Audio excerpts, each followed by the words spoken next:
हादसे दर्दनाक होते हैं, लेकिन साथ साथ कई भावनात्मक तस्वीरें भी छोड़ जाते हैं। मैं एक प्रवीण को कहूँगा कि ये तस्वीरें दिखाए। किसी की टिफ़िन पड़ी हुई है। जब इंसान रोजी रोटी की तलाश में नौकरी के लिए जाता है तो साथ में रोटी भी लेकर जाता है कि पेट भरे, और साथ में जो तस्वीरें हैं देखिए, टिफ़िन पड़ा हुआ है, एक बैग है, पानी की बोतल साथ में लेकर जाते हैं। और बहुत हद तक इसमें देखिए कि जो सबसे भावनात्मक कर देने वाली तस्वीर है, पूड़ी और सब्जी और शायद हलवा है। कल नवरात्रि का जो नवरात्रि है उसका पहला दिन था।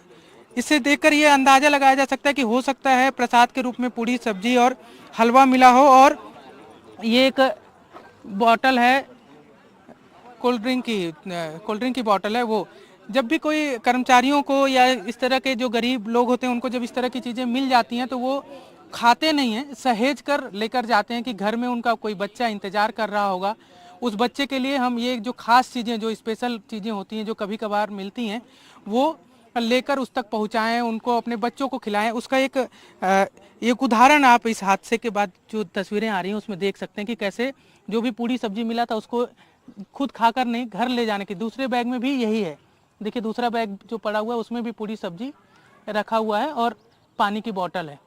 नज़र आ रहा होगा अगर कैमरा साथी प्रवीण अगर आप देख पाएँ तो ये एक मंजर स्वाभाविक है कि 12 से ज़्यादा मौतों की पुष्टि हो चुकी है, और इसके अलावा 2 लोगों की हालत काफ़ी गंभीर बनी हुई है। उनको लेकर भी कई नकारात्मक खबरें चल रही हैं, लेकिन हालांकि अभी तक सरकार या आधिकारिक तौर पर उस पर पुष्टि नहीं की गई है।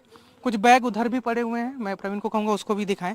बताया जा रहा है कि खाई जो ऊपर जब वहाँ से सड़क से बस आ रही थी तो यहीं से गिरी थी। प्रवीण एक बार ऊपर दिखाएंगे, जो वहाँ से गिरी और इसी स्थिति में एकदम सीधा सीधा गिरी, और जो बैग वैग पड़े हैं, जो बैग नज़र आ रहे हैं, वो सीधा गिरी और उसके बाद क्रेन से जब बस को हटाया गया तो ये इस स्थिति में पहुंची। तो काफ़ी दर्दनाक मंजर देखकर ये अंदाज़ा लगाया जा सकता है। जो यहाँ पर लोग थे रेस्क्यू में, उस समय जो स्थानीय लोगों की मदद से निकालने की कोशिश की गई, वो भी। आप कहाँ थे रात में ना? क्या नाम है आपका? आइए थोड़ा आके। क्या था ये कि मंजर क्या था, किस तरह से रेस्क्यू किया गया? वो मैं घर में बैठे रहे ना अंदर में, तो मुरबाई भी जाते काम में, तो वो पहली बस में ऐसे जैसे वो मोटा मई से अब गाड़ी का आवाज ऐसे, तब मैं पूछे हमारे भाई ले का आवाज आते हो कि नहीं जानो, मैं नहीं सुने की। तो मैं निकल के देखे ना वहाँ ले, तो घर लाइट बार के देखा रही, तब मैं कहता हूँ कहीं गिर गए हो मोटर साइकिल ऐसे ही। तो मोबाइल यहाँ पर तो गिरते रहते, हादसे होते रहते, आप लोग हाँ, बता रहे थे। हाँ। इससे पहले भी कुछ दिन पहले हादसा हुआ था? नहीं, पहली एक साल के बाद हुआ है, कहते यहाँ गिरे आदमी। और बता दें कि पत्थर खदान था ये, हाँ, एक खदान रोड के है। दोनों तरफ पत्थर खदान था, और ये आम रास्ता नहीं था, लेकिन धीरे धीरे आम रास्ता बनता गया। और यहाँ पर जी क्या बता रहे हैं यहाँ से? तो यहाँ ले मुहल, तब फिर मोबाइल इधर के आए ना, तो गाड़ी चालू रही से, तो एक आदमी है वो खिड़की से निकल के चिल्लात रही, बचा लो भैया बचा लो। तब अंदर गए हैं ना ओकर ऊपर में, तो शीशा उसल तोड़ के वो महिला मर रही 4 जन, तो वो मतलब निकाले हैं महिला, मतलब वो ड्राइवर होती रही से शीशा दहन तो लग खींच के होती निकाले हैं। हाँ, तो आदमी मन भीड़ हो गया। कितने लोगों की मौके पर ही मौत हो गई थी आप लोग के? वो जो मौत हो रही थी मन अंदर में रही साहब, और जिंदा रही महिला मन ना, ते मतलब बाहर में ई सोल निकालत गए हैं पूरा। हाँ, ई सोल चढ़ा के निकाले हैं। अच्छा, उधर से उस तरफ से? हाँ हाँ, उधर से शीशा टूटा हुआ है। हाँ, तो वही सोल निकले हो मन, ई सोल अभी गाड़ी चालू रही, सापट घूमते रही। हाँ, तो ये एक बड़ा ही खतरनाक मंजर रात में 8 बजे, 8 साढ़े 8 बजे के आसपास। 8 बज के वही 10-12 मिनट हो रही, ज्यादा टाइम नहीं हो रही। बता दें कि इससे लगा हुआ देखिए एक बस्ती है, यहाँ पर आम जो लोग रहते हैं उन्हीं को सबसे पहले आवाज सुनाई दी और उन लोग ही मदद के लिए आगे बढ़े। आप भी यहीं बस्ती में ही रहते हैं? हाँ, यहीं से मोर घर है। और फिर जैसे सुने हैं ना, पहुंच गए नहीं दौड़ के। रात में कितने बजे तक चला ये रेस्क्यू? ये तो वहाँ 12-1 बज गई इस रात है। रात को 12-1 बज गया। हाँ, ये 12:21 हो गई से जब निकालत रही लाश तक। हाँ, कितनी लाशें निकाल ली गई थी 12-1 बजे अब तक? गिनती तो नहीं करे हैं साहब, मैं तो करे चल दूँ, लेकिन लेगत गिने होती एम्बुलेंस आ रही थी, मैं जोड़ के भेजत गिने। 5-6 जना निकला था जब गाड़ी उठाए तब। कितने लोग थे? 6 लोग। 6 लोग। आप भी थे रात में यहीं पे? हाँ, निकालने में थे ना। निकालने में आप भी थे? हाँ। आप भी थे यहीं पे? जी। तो ये बाबूजी थे, मैं थे, इनका बच्चा था और 2-3 दिन नागरिक थे यहाँ के। जैसे ही गाड़ी गिरा वैसे ही हम दौड़ के आए हैं। आवाज आया एकदम बचाओ बचाओ करके, तो खिड़की विड़की तोड़े हैं, फिर रात में खिड़की विड़की तोड़ के अंदर घुसे, अंदर घुसने के बाद में निकाले सब।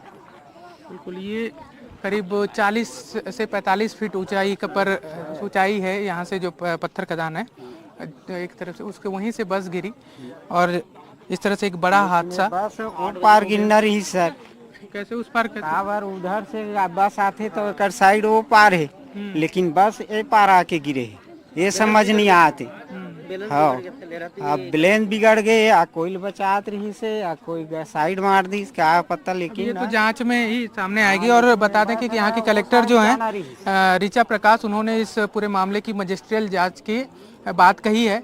साथ ही डिप्टी सीएम विजय शर्मा ने भी कहा है कि जब वो घायलों से मिलने पहुंचे थे तो उन्होंने ये भी कहा है कि इस मामले की गंभीरता से जांच की जाएगी, इसमें कौन जिम्मेदार है उस पर कार्रवाई की जाएगी। लेकिन कई ऐसे उदाहरण हैं जब इस तरह के हादसे होते हैं तो ये कहा जाता है कि गंभीरता से जांच होगी, जिम्मेदारों पर कार्रवाई होगी, लेकिन कई बार जो जिम्मेदार होते हैं जिम्मेदारी उनकी तय नहीं हो पाती। क्या ये जो खदान है इसके दोनों तरफ रेलिंग जो सड़क बनाई गई है उसके दोनों तरफ सुरक्षा व्यवस्था क्यों नहीं बनाई गई, उसके लिए जिम्मेदार कौन था? जो अगर बस में कोई खामी थी, जैसा कि बता रहे हैं कि लाइट नहीं जल रही थी, अगर वो उस ऐसी कोई खामी थी तो जो प्रबंधन है वो क्या कर रहा था? सीटिंग क्षमता इसकी अगर 20 से 25 है तो इसमें 30 से 35 लोग क्यों भरे गए थे?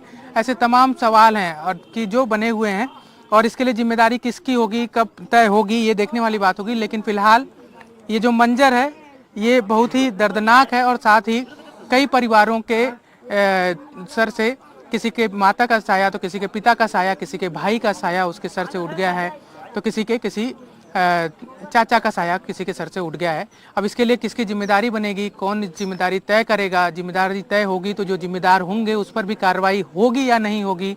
पीड़ितों के साथ न्याय होगा या नहीं होगा? ये सब भविष्य के गर्त में है। लेकिन फिलहाल इस दर्दनाक हादसे की जो तस्वीरें आ रही हैं वो विचलित करने वाली हैं, वो भावनात्मक करने वाली हैं। फिर से मैं प्रवीण से कहूँगा कि एक बार फिर से ये जो बैग पड़े हैं, जो टिफ़िन पड़ी है, किसी का जूता पड़ा है, किसी के पानी की बोतल पड़ी है, किसी का बैग में कुछ कपड़े रखे हैं, छाता रखे हैं। जब घर से निकला होगा तो कई सारी उम्मीदें लेकर निकला होगा और जब घर जा रहा होगा तो कई सारी उम्मीदें लेकर जा रहा होगा। खासकर वो लोग जो बैग में जो उनके लिए स्पेशल था, पूड़ी सब्जी हलवा और कोल्ड ड्रिंक, जो बात हुई होगी, क्या किसी से बात हुई होगी कि मैं लेकर आ रहा हूँ अपने बच्चे के लिए, लेकिन वो नहीं पहुँचा पाया, या सरप्राइज़ के तौर पर भी देना चाह रहा होगा वो भी नहीं पहुँचा पाया। तो ये तस्वीरें जो हैं काफ़ी भावनात्मक कर देने वाली तस्वीरें हैं और ये जो हादसा है काफ़ी दर्दनाक हादसे के साथ साथ एक गंभीर लापरवाही भी है। लापरवाही प्रशासन की कहिए, लापरवाही सरकार की कहिए, लापरवाही उस फैक्ट्री प्रबंधन की कहिए कि अगर ये मुख्य रास्ता नहीं था, इसके जाने के लिए कोई और रास्ता है तो उसका विकल्प क्यों नहीं बार निकाला जाता है, क्यों इसी रास्ते का बार बार उपयोग किया जाता है? और जब फैक्ट्री के आने जाने का ही रास्ता था तो क्या CSR मद से कम अपने कर्मचारियों की सुरक्षा के लिए वहाँ पर घेरा या कुछ ऐसी व्यवस्था कि अगर एक्सीडेंट हो भी तो बस खाई में ना गिरे, इसकी कोई व्यवस्था, या गाड़ी खाई में ना गिरे, इसकी कोई व्यवस्था नहीं कर सकता था? ये तमाम सवाल हैं। इन सवालों का जवाब मिलेगा या नहीं मिलेगा ये भी स्पष्ट नहीं है। लेकिन इस हादसे में कई परिवारों के घर उजड़ गए हैं, कई लोगों के सर पे से छाया खत्म हो गई है। कैमरा साथी प्रवीण साहू के साथ नीलेश त्रिपाठी, NDTV। कुम्हारी में केडिया डिस्टिलर्स के मजदूरों की जो बस थी वो लगभग 8 साढ़े 8 बजे एक खाई में सड़क के किनारे गिरी है, जिसमें 12 लोगों की अभी तक डेथ कंफर्म हुई है। 14 लोग अस्पताल में एडमिटेड हैं। हमने 2 लोग यहाँ पे एपेक्स में एडमिटेड हैं, बाकी सबको एम्स में हमने रेफर कर दिया है। सभी स्टेबल कंडीशन में है। एम्स के डायरेक्टर्स और एपेक्स के जो अस्पताल के संचालक हैं उनसे हमारी टीम संपर्क में है, उनको बेस्ट पॉसिबल केयर हम अवेलेबल करवा रहे हैं। आज रात में 8 साढ़े 8 बजे के बीच में यहाँ पे डिस्टिलरी है, उसके कर्मचारी लोग एक बस से वापस शिफ्ट खत्म होने पे निकल रहे थे तो खपरी गांव के आसपास में ये मिस हैपनिंग हुई है।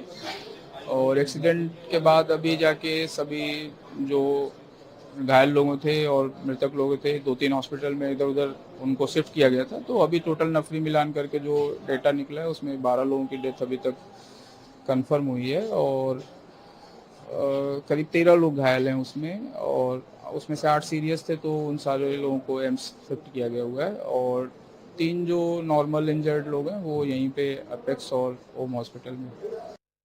बहुत बड़ी हादसा है, दुखद है, दर्दनाक है और ऐसे हादसे ना हो ईश्वर से कामना करते हैं। आज नवरात्रि का एक पहला दिन है, नववर्ष हम लोग मना रहे हैं और ऐसे दिन लगभग 14-15 परिवार में दुख की घड़ी आई है।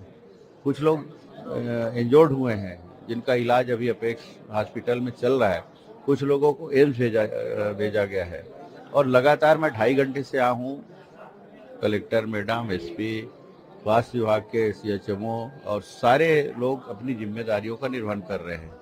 हादसा कैसे हुआ, क्या हुआ, वो कारण तो बाद में पता चलेगा, लेकिन पहले हमको इनको व्यवस्था देनी है। बात हुई है इन लोगों से, उसमें से 2-3 लोगों से। 2 लोगों की स्थिति और गंभीर है, अभी कुल 10 हैं अभी अंदर में, बाकी लोगों की स्थिति ठीक भी है। फाइनली एक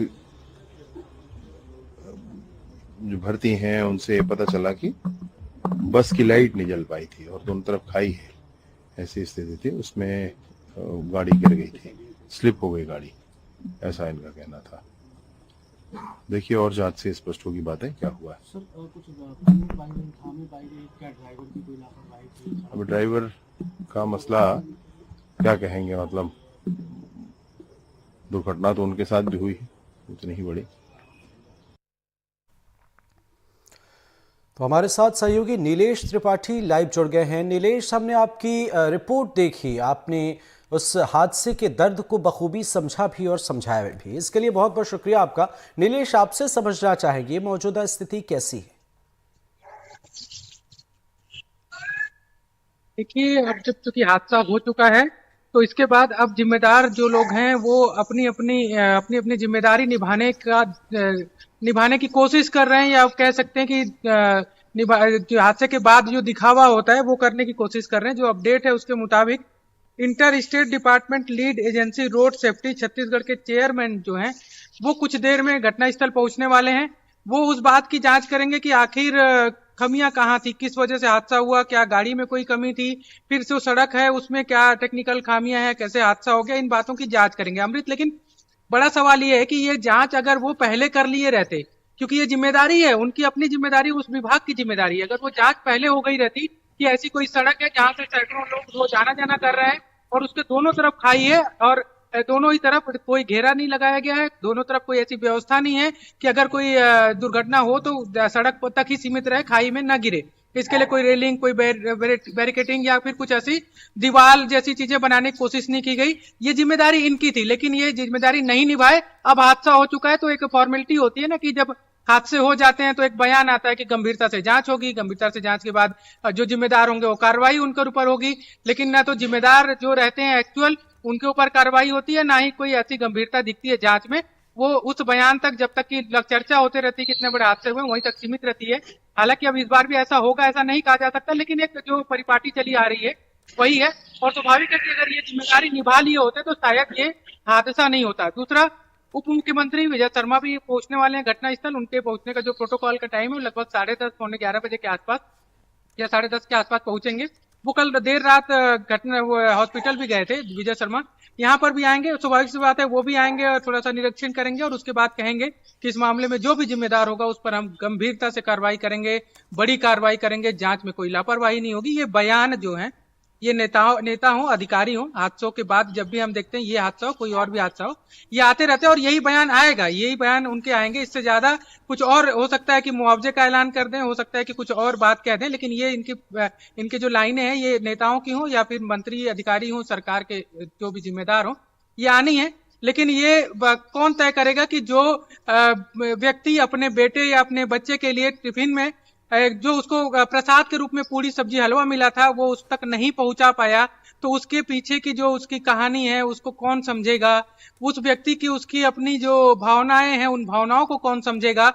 ये बड़ी ही दुखद बात है और इसको समझना, समझेंगे या जिम्मेदार नहीं समझेंगे, अब तक तो नहीं समझते हैं ज्यादातर मामलों में, क्या होगा ये कहना मुश्किल है अमृत। लेकिन कुल मिलाकर ये जो हादसा हुआ है इसमें जितनी जिम्मेदारी, जितनी लापरवाही एक ड्राइवर की कह सकते हैं, जिसको प्राथमिक तौर पर जिसको आरोपी बनाएगी भी पुलिस, और अब तक हो सकता है अपने कागजों में उसको आरोपी मान भी ली हो कि गैर इरादतन हत्या के मामले में उसको आरोपी बना दिया जाएगा क्योंकि वो टेक्निकली गाड़ी वही चला रहे थे।